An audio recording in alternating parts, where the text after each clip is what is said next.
നിന്റെ ചുറ്റുമുള്ളവർക്ക് നീ കടന്നു പോകുന്ന പ്രശ്നങ്ങളും ഇന്ന് നീ ഫേസ് ചെയ്യുന്ന പ്രതിസന്ധികളെ കുറിച്ചൊന്നും അറിയത്തില്ലായിരിക്കും. പലപ്പോഴും നിന്റെ വേദനകൾ മനസ്സിലാക്കാതെ ചുറ്റുമുള്ള മനുഷ്യർ നിന്നെ അനലൈസ് ചെയ്യുകയോ ഒരു പരാജയം എന്നൊക്കെ കണക്കാക്കുന്നുണ്ടായിരിക്കും. പക്ഷെ ദൈവം നിന്നെ അങ്ങനെയല്ല കാണുന്നത്. ദൈവം നിന്നെ സ്വന്തം മകളായി കാണുന്ന പിതാവിന്റെ ഹൃദയത്തിൽ നിനക്ക് വലിയൊരു സ്ഥാനമുണ്ട്. ദൈവം നിന്നെ കാണുന്ന ഒരു ചാമ്പ്യനായിട്ടാണ്. ഇത്രയൊക്കെ ജീവിതത്തിൽ ഫേസ് ചെയ്തിട്ടും ഇപ്പോഴും പിടിച്ചു നിൽക്കുന്ന നിന്നെ ദൈവം ഒരു ചാമ്പ്യനായിട്ട് കാണുന്നു. ചില മനുഷ്യർക്ക് നിന്റെ വിഷമങ്ങൾ പറഞ്ഞാൽ മനസ്സിലാകുന്നില്ലായിരിക്കും. ഞാൻ ഓർക്കുന്നുണ്ട്, എന്റെ ഫാദർ മരിച്ചുപോയ സമയത്ത് ഞാനിവിടെ അയർലൻഡില് അന്ന് കുറെ നാൾ ജോലി ചെയ്യാതെ ഇരുന്ന സമയമുണ്ടായിരുന്നു.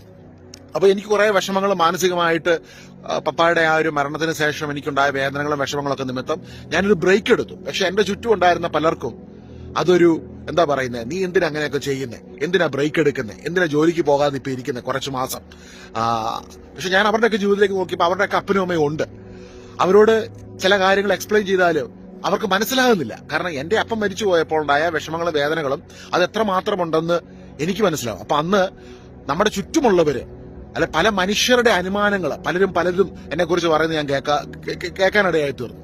അതായത് അവനതൊക്കെ ഗെറ്റ് ഓവർ ചെയ്യേണ്ടതാണ്, ഇതൊക്കെ ഗെറ്റ് ഓവർ ചെയ്ത് പുറത്തു വരേണ്ടതല്ലേ.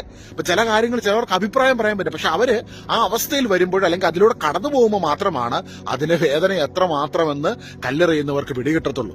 മഗ്ദല മറിയത്തെ ഒരുപാട് പേര് കല്ലെറിഞ്ഞു, പക്ഷെ അവരറിയുന്നില്ല ആ വ്യക്തി കടന്നു പോകുന്ന അവസ്ഥ എത്രമാത്രമുണ്ട്.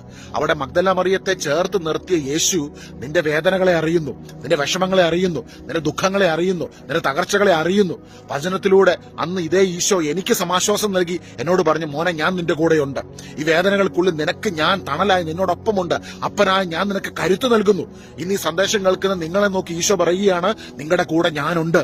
അധ്വാനിക്കുന്നവരും ഭാരം ചുമക്കുന്നവരുമേ നിങ്ങൾ എന്റെ അടുക്കൽ വരിക, ഞാൻ നിങ്ങൾക്ക് ആശ്വാസം തരാം. ഈശോ അന്നത്തെ കാലത്തെ മതപുരോഹിതരോടോ ഫരിസേയരോടോ അല്ലെങ്കിൽ ഈ കാലഘട്ടത്തിലെ കരിസ്മാറ്റിക് പ്രഘോഷകരോടോ പെന്തക്കോസ്തുകാരോടോ ഒന്നും അല്ല ഈശോ പറയുന്നത്, നിങ്ങൾ എന്റെ അടുക്കൽ വരുമെന്നല്ല കർത്താവ് വിളിക്കുന്നത്. ഈശോ വിളിക്കൂ അധ്വാനിക്കുന്നവരെ, ഭാരം ചുമക്കുന്നവരെ, ജീവിതത്തിലെ വിഷമങ്ങൾ നിമിത്തം ഭാരം ചുമക്കുന്നവരെ, നിങ്ങൾ എന്റെ അടുക്കൽ വാ, ഞാൻ നിങ്ങൾക്ക് ആശ്വാസം തരാം. ദൈവത്തിന്റെ ഹൃദയത്തിൽ നിങ്ങൾക്കാണ് ഒന്നാം സ്ഥാനം. ഹൃദയം തകർന്നിരിക്കുന്ന നിങ്ങളെ ദൈവം കൈവിടുകയില്ല. മറ്റാരും നിന്നെ കൈവിടുന്നതായിട്ട് നിനക്ക് തോന്നിയാലും നിന്റെ ദൈവം നിന്നെ കൈവിടുകയില്ല. ദൈവം നിന്നെ ഉപേക്ഷിക്കുകയില്ല. കാരണം ഈ ദൈവം മനസ്സലിവുള്ളവനാണ്, അവൻ നിന്നെ അറിയുന്നവനാണ്, നിന്നെ മെനഞ്ഞവനാണ്, നിന്റെ കൂടെയുള്ളവനാണ്. സ്വന്തം ഛായയിലും സാദൃശ്യത്തിലും നിന്നെ സൃഷ്ടിച്ചവന് നിന്നെ തള്ളിക്കളയാൻ പറ്റത്തില്ല. അവൻ നിന്നെ നെഞ്ചോട് ചേർത്ത് വെക്കുന്നു. ആ ദൈവത്തിന്റെ സ്നേഹം അനുഭവിച്ചുകൊണ്ട് ഈ പ്രശ്നങ്ങളെ നീ മറികടക്കും. ദൈവം നിന്നെ നോക്കി പറയുന്നു, നീ ഒരു ചാമ്പ്യനാണ്, നിനക്ക് പുറത്തു വരുവാൻ കഴിയും, നിനക്ക് ഒരു ഉയർത്തെഴുന്നേൽപ്പുണ്ട്, നിന്റെ ജീവിതം അനുഗ്രഹിക്കപ്പെടും.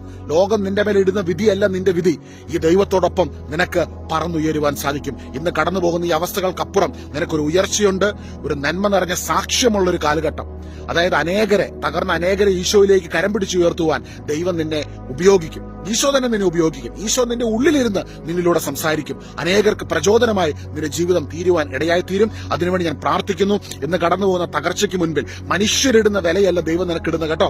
ആ വിഷമങ്ങൾ നിമിത്തം ചിലപ്പോൾ നിന്റെ തല കുനിഞ്ഞു പോകുന്നുണ്ടെങ്കിൽ, ചില വ്യക്തികളുടെ നോട്ടങ്ങളൊക്കെ വരുമ്പോൾ, ചില വ്യക്തികളുടെ വാക്കുകളും അവരുടെ വാക്ശരങ്ങളൊക്കെ കേൾക്കുമ്പോൾ നിങ്ങളുടെ തല താന്നു പോകുവാൻ ഇടയാകരുതേ.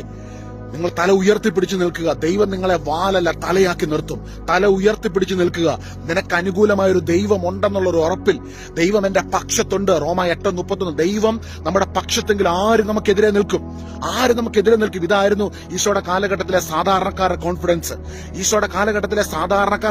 എന്തായിരുന്നു? എന്നെ സ്നേഹിക്കുന്ന, അറിയുന്ന, എന്നെ നെഞ്ചോട് ചേർത്ത് വെക്കുന്ന ഒരപ്പൻ എനിക്കുണ്ട്. എന്റെ ഈശോ, അവൻ എന്നെ തള്ളിക്കളയത്തില്ല. തല ഉയർത്താം. ദൈവം നിന്നെ വാലല്ല തലയാക്കി തീർക്കും. God bless you.